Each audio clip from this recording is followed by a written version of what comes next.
Our next session is going to be a discussion. So I'll have, I know that they'll be introducing themselves. We're going to be going into circles and talks. So let me welcome first Guillaume Duchesneau, founder and CEO from Ingeno, and David Ohayon, Director of Sales and Business Development from Ingeno. This is a roundtable discussion around building intelligent agent ecosystems from autonomous workflows to enterprise knowledge. So please come on stage and let's start the discussion. All right. So let's give a big round of applause, please, for our speakers. Thank you very much. All right. Yes. All right. So I guess you guys are going to reorganize the chairs, right? Excuse me? Are we going to reorganize the chairs into... we want to. That's what we want, yeah. So let's go ahead and do it. Yeah. So please maybe create circles of, let's say, 6 to 8 people together. So the purpose of this presentation is to share among you guys, right, with your peers about this. So we're going to talk a bit. We're going to lead the conversation for you guys, but the idea is for you to exchange. So stand up.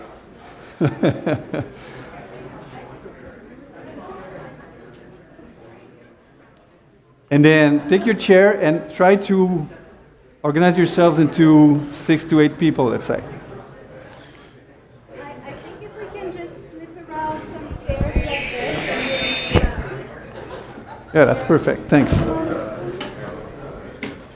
Whoever wants to come, there we have 6 here already. There you go. All right, another 6. Oh.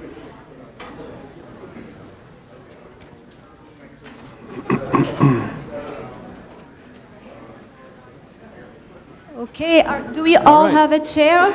Do we all have a group? Because there's two more groups here that can come. I'll be joining.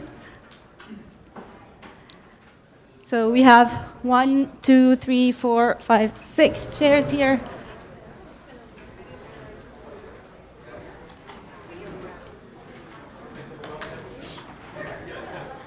And we're going to have another.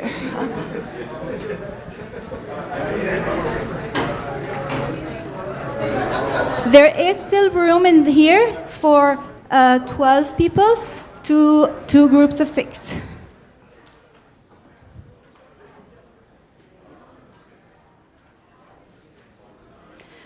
This is going to be exciting. I'm looking forward to it. What are we going to be talking about? All right. All right. All right, I'm going to be with you. So people maybe in the back, you can come here. There's a few people here. That would be, it will be closer to you. All right. Cool. So I'm Guillaume Duchesneau, founder and CEO of Ingeno. I'm with my colleague David. And I'm the Director of Business Development at Ingeno for the last year and a few months. All right. So just 2 slides about us, and then it's about you guys. So Ingeno, we're a Quebec City-based firm. We have been in business for quite a while, like 17 years.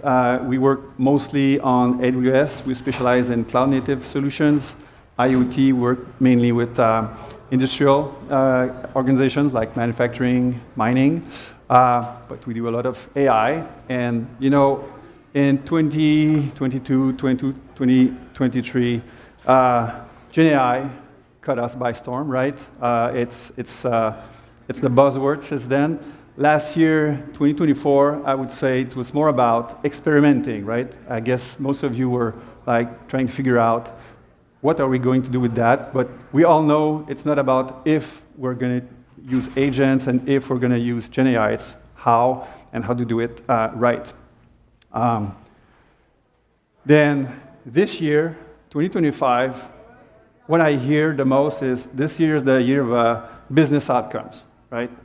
All those promises from Gen AI, they begin to land into real business value. So today, I want you guys to discuss about what are your successes in the past few months, because it's really a new theme, right? What are your successes? What are your lessons learned? We've prepared a few questions. So the way we would like this to be is we're going to do each of the questions, of course. You guys are going to discuss together. I would like you guys to nominate one person who's going to speak for your group, so that at the end, you'll be able to share the highlight of your conversations, right? And across the session, we'll be walking and see how it's going. Sounds like a plan? All right. So let's start with just a few questions about you. So raise your hand if you're more like in the technical specter of leadership in your organizations. All right. So I guess the rest of you guys are more like in the business part, right? Is that it? So I think I've seen like 45% of hand raised. So what are the rest of you doing? I'll bet you're just shy. All right. So let's start with the first question. One thing more I forgot to mention. So maybe quickly, what are your expectations today? Who wants to talk? Don't be shy, otherwise I'm going to have volunteers. Yeah, so out of this session, my expectations are, I'm working on the advanced analytics project right now. I want to understand how I can educate my organization to move towards a true AI side. All right, so I'm struggling on that side. understand how you can educate your folks on how to do it right. That's right. Okay, all right. Anything else? I haven't used AWS for anything that has to do with AI, so that would be one thing. Okay. The second thing is I guess I want to see what somebody else is doing. How are you doing it? What are you doing Yeah. at the table? Share with your peers. Interesting to share. Perfect. Anything else? Heard a lot about agents, makes a lot of sense. Very interested to hear if anybody's sort of got them out and working. Sorry.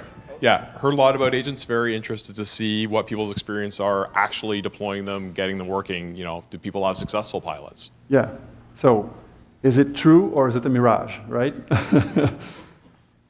Anything else before we begin? All right. So let's start with the first question. So we'll have, let's say, a bit less than 5 minutes of time, you guys.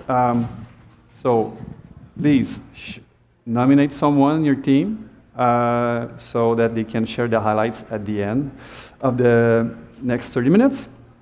So you should have all the questions already. Yeah, I see you guys had the sheets. How are you architecting multi-agent systems that can collaborate autonomously while maintaining governance and oversight? So if you have never done it, you can still contribute to the conversation by asking questions. If you have done it, please share not your secrets, but maybe the lessons learned, the scars, and everything. So let's start. We're going to be walking with around the tables and see what's going on. On your set, on your mark, go.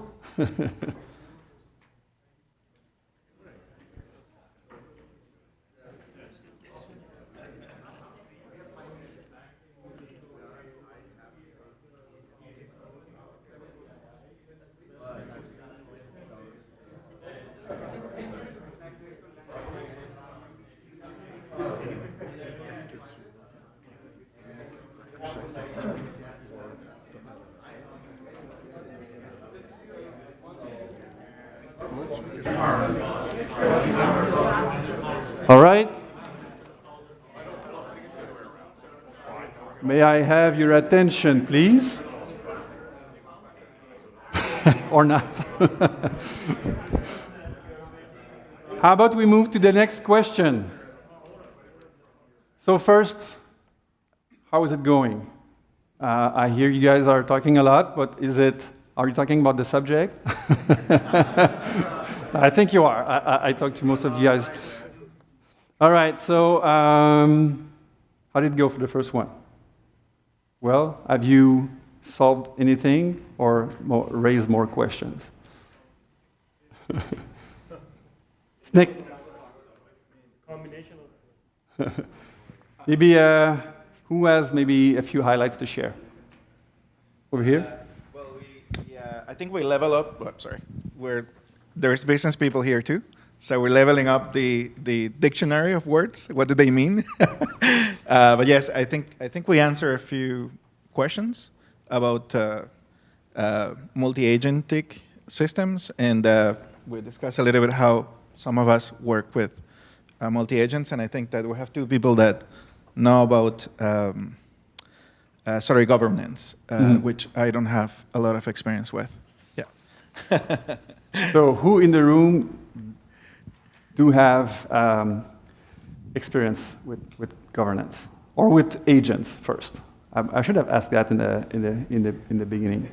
Just agents, Gen AI and agents. No, that's it. Okay, so okay, all right.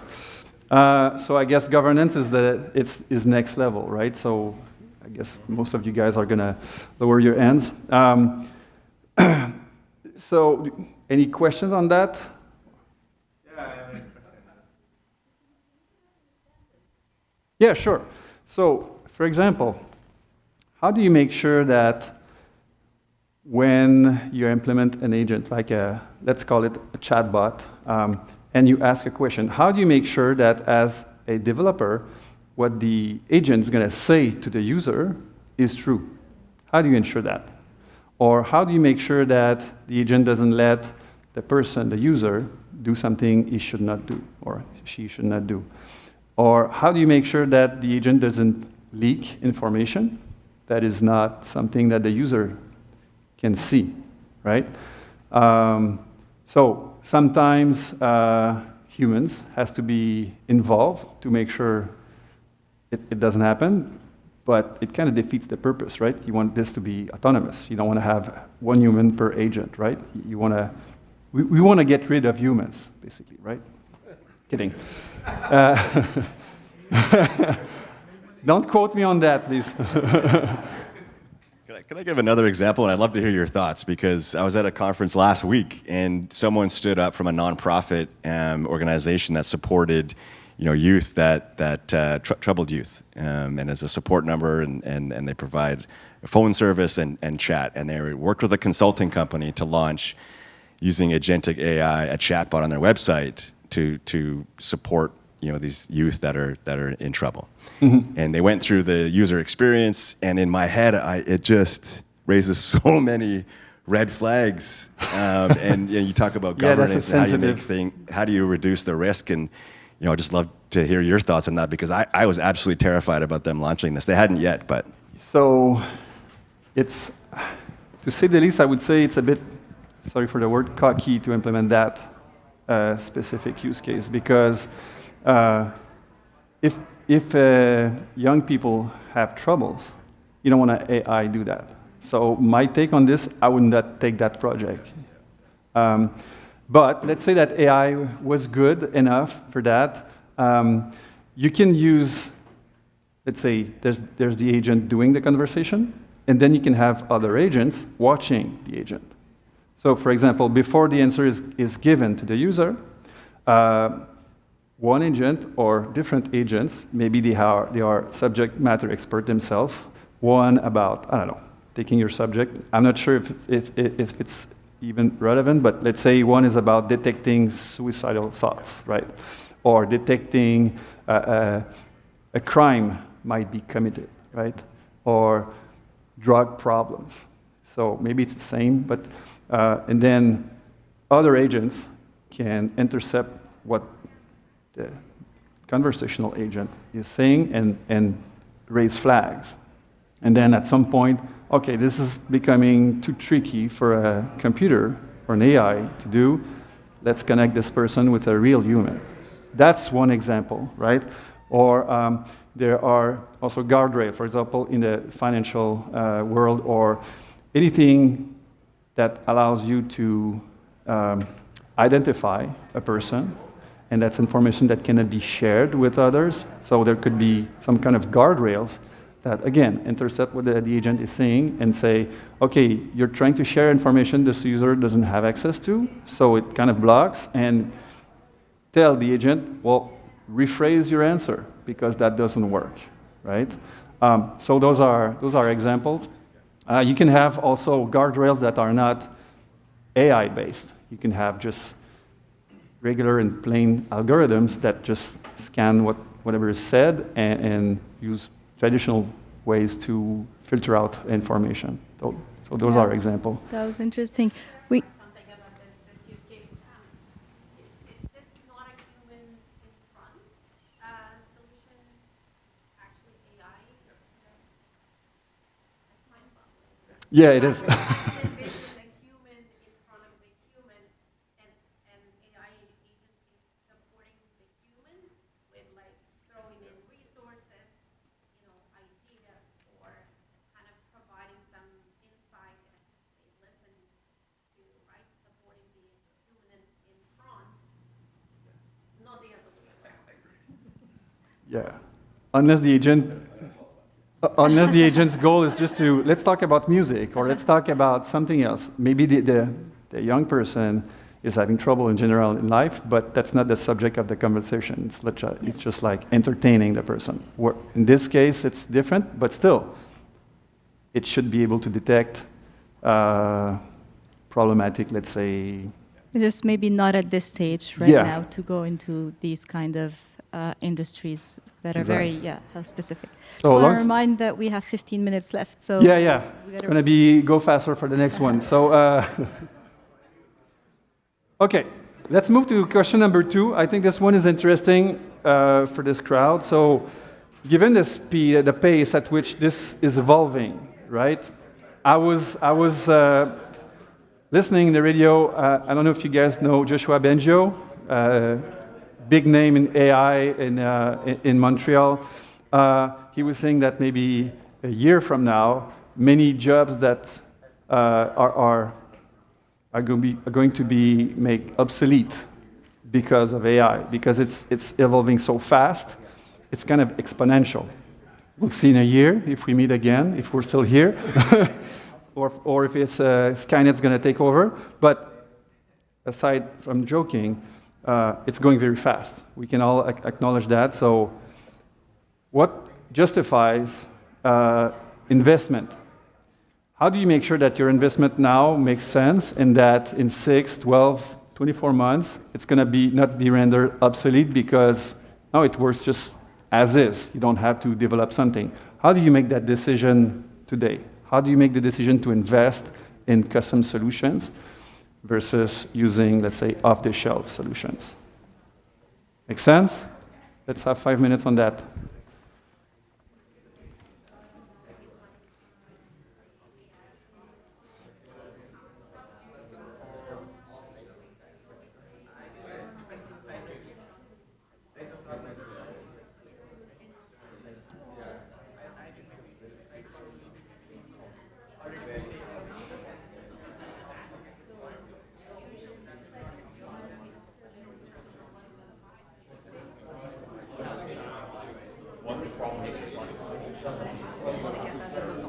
Ouais.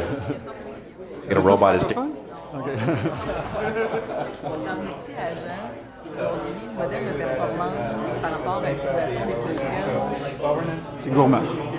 C'est gourmand. Parce que chaque agent contribue à... Tu es obligé des fois d'être sur du Cato, l'autre tu vas être sur 3.5, des fois tu vas aller du Gemini parce que tu vas être de Rocket Science. On s'entend qu'au final, d'avoir les bonnes données par le moment pour prendre une décision est moins cher. Ben, ça dépend comment tu payes ton humain. Ça dépend comment tu l'impliques dans les systèmes. Parce que l'humain coûte très cher, il coûte beaucoup plus cher. Peu importe le nombre de tokens, l'humain coûte plus cher par minute, par heure, ça c'est certain. Mais il faut que tu l'amènes au moment où il y a le plus de valeur. Mais c'est sûr que quand c'est multi-agent, là, chaque agent contribue à consommer des tokens, puis ça peut monter quand même assez vite. Québec, Montréal. Ouais. Pardon? C'est chez Hydro, toi? Dans OK. le département d'analytique, puis on s'entend que les agents, on est là-dedans. C'est vrai? Pour quel genre de use case? Ben, tu sais, nous autres, dans le fond, la prise de décision opérationnelle, tu as le choix d'aller en R&D pour certaines choses, ou d'aller vers de l'agentique pour préparer ta R&D. Dans le fond, nous, on amène des projets avant la R&D. Tu sais qu'on est pas à faire, on est hub à faire l'analytique, juste avec ses employés. C'est sûr qu'on en reçoit du data, on en reçoit des trucs à hiérarchiser en termes de décision. Le gars, il est dans son process, là, dans son bureau opérationnel, il reçoit quelque chose, il fait sa tâche. Là, tu demandes de faire deux tâches. Déjà là, OK, capable de le faire. D'être capable de le faire. De l'assister, de l'augmenter avec ça, ça a beaucoup de sens. Ouais, on pourrait s'en parler tout de suite après la session, puis voir comment... C'est la question en fin de journée? Oui. Parce que dans le fond, le côté gouvernance, l'agentique, on s'entend. J'étais chez Google la semaine passée, on est toujours actif avec tout l'environnement. Ce côté-là, c'est de regarder le multi-agentique dans le multi-financement, dans le multi-projet, dans le multi-plateforme. Ça amène des défis, là. Là, on est rendu dans ce défi. OK. Ben, c'est super intéressant, oui. Parlons-en. Parlons-en.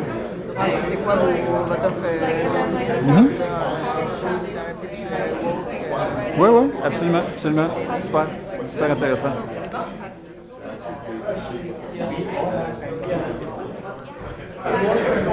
All right. All right, all right. So, what's the takeaway from this discussion? Anyone?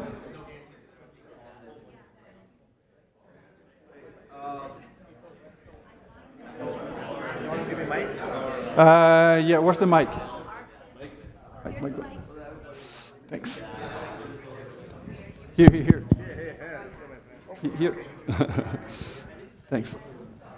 Okay, so our group actually discussed around if we have off-the-shelf solution and there is none to like minimum customization to tailor the existing agent, one should move towards the off-the-shelf solutions, right? And it is affordable to the organization, depending upon the size of the organization, right? It depends on that as well.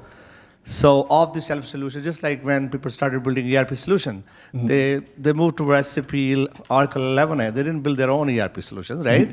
Because it was not possible with the amount of the people, work they already have, pulling them out of their normal work for doing the research and development is very cumbersome, right? Very tedious job. So going off the shelf is good as long as it fit to the budget of the organization. Yeah, makes sense, makes sense. Anyone else?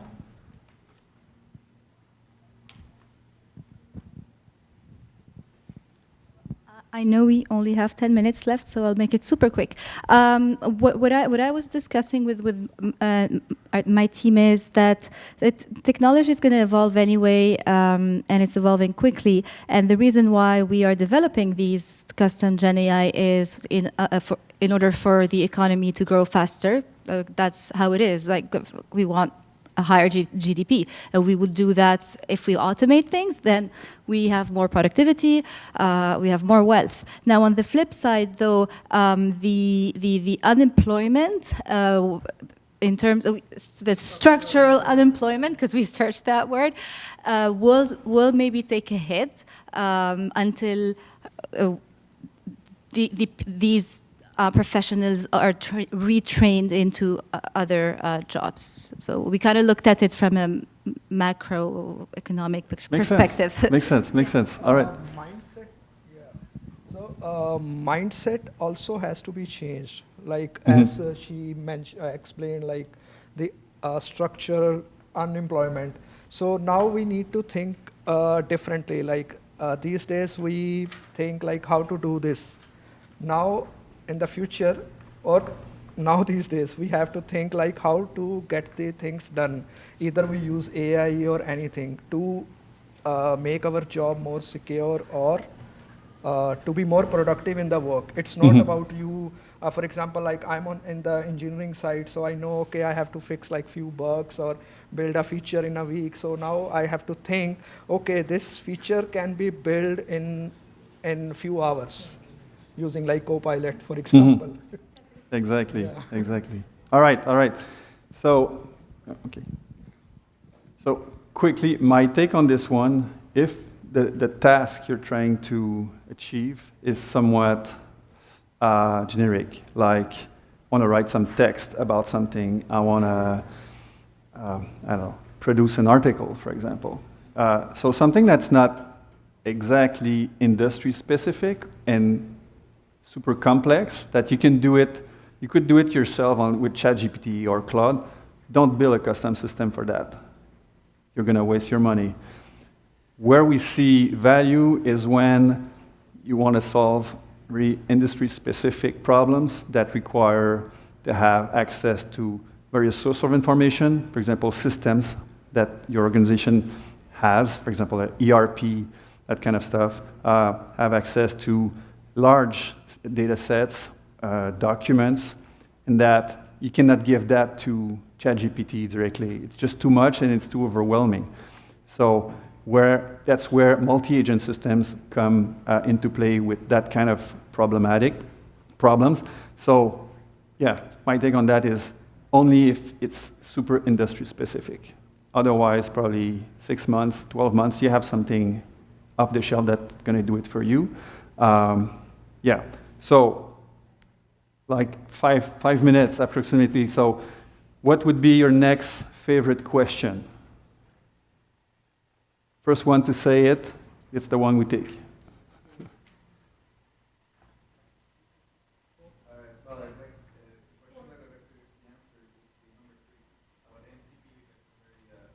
Number 3? Shall we go with that? All right, let's go really fast with this one, and then number 4, okay?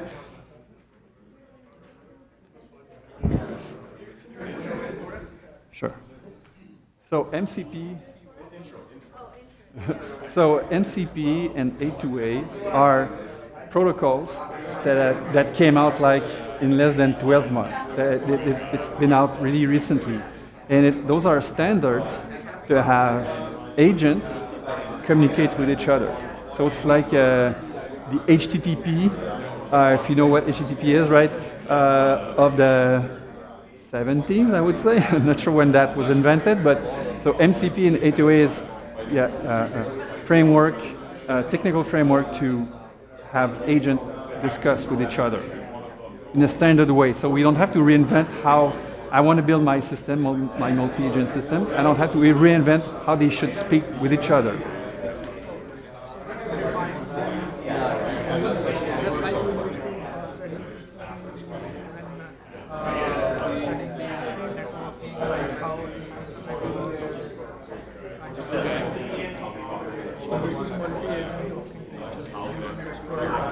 Exactly. So for example, in MCP, you can expose what are the tools that you can be used as, for example. One very simple one could be, I can give you time. So here's the name of the tool, it's get time, and then here's what it does. And sometimes, so it's a bit like calling a function, if you're familiar with programming, it's a bit like that. So in MCP, it's pretty much that, how to describe the tools that you can offer to other agents. A2A, it's a bit of that, but it's also how can we collaborate together so you can share context between agents. For example, I have had this discussion with the user, and here's where we are right now, and here's the data that we shared together. So you can pass that on to the next agent, and it's kind of natively supported by the framework itself. So it avoids, reinventing the wheel to coordinate different agents together, and it allows also different vendors to be able to interoperate. Sorry, got it? That answers the question. Yeah. Summarize that. Yeah, the question: what role does it play in your in your stack, and maybe no role at all for now, right? But it will play a role. It will, yeah. All right. So we didn't have much time for this one because clock is ticking. Maybe just a quick round of what's the takeaway for this one? Was it clear for you guys? We discussed that here, but what MCP and A2A are? Was there at least one person in your groups knowing what that was? Yes? No?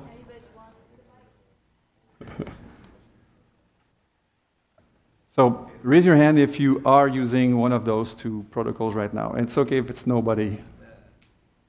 All right, a half person here.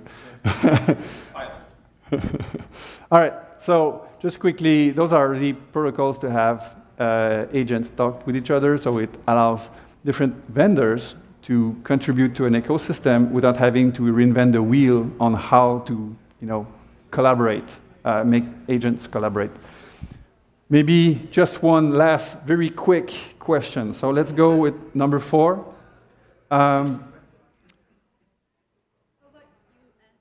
Yeah, okay. Yeah, time is almost there, right? So how do you design and maintain knowledge bases that effectively support RAG, retrieval augmented generation, while ensuring information accuracy and relevance for autonomous agents? So it's a very complex one, this one. So various aspects to consider here. One is, most of the time you want kind of a traceability of the information that's given to you. How many times have you had information from ChatGPT or Claude and you realize it's not true? It's what they call hallucination, right? So in a system where accuracy of information is important, what you want to have is something that the agent gives you its source. And even better, it can highlight in the source where it found the information. So that's one aspect, a bit like the governance aspect I was talking earlier. You could have other agents verifying the accuracy of the information. Also, when you have a very complex, let's say, document base or knowledge base, what you want to do is to kind of organize it in a way that the agent can navigate the information. For example, you want to talk about, I don't know, a specific tree in the forest. And then what you know about this tree is that it grows in this and this area. You know that this kind of insect might affect it, right? You know that that kind of bird can kind of live in this habitat. So knowing these links allows the agent, yeah, just 30 seconds, thanks. Knowing these links, you can retrieve the most accurate information to give the most accurate responses to the user. So the way to organize this information, it's going to be maybe next time we see each other, or you can come and talk to me after the session. Don't hesitate to come, and let's connect and discuss further. Amazing. Right? Thank you so much for this beautiful roundtable discussions.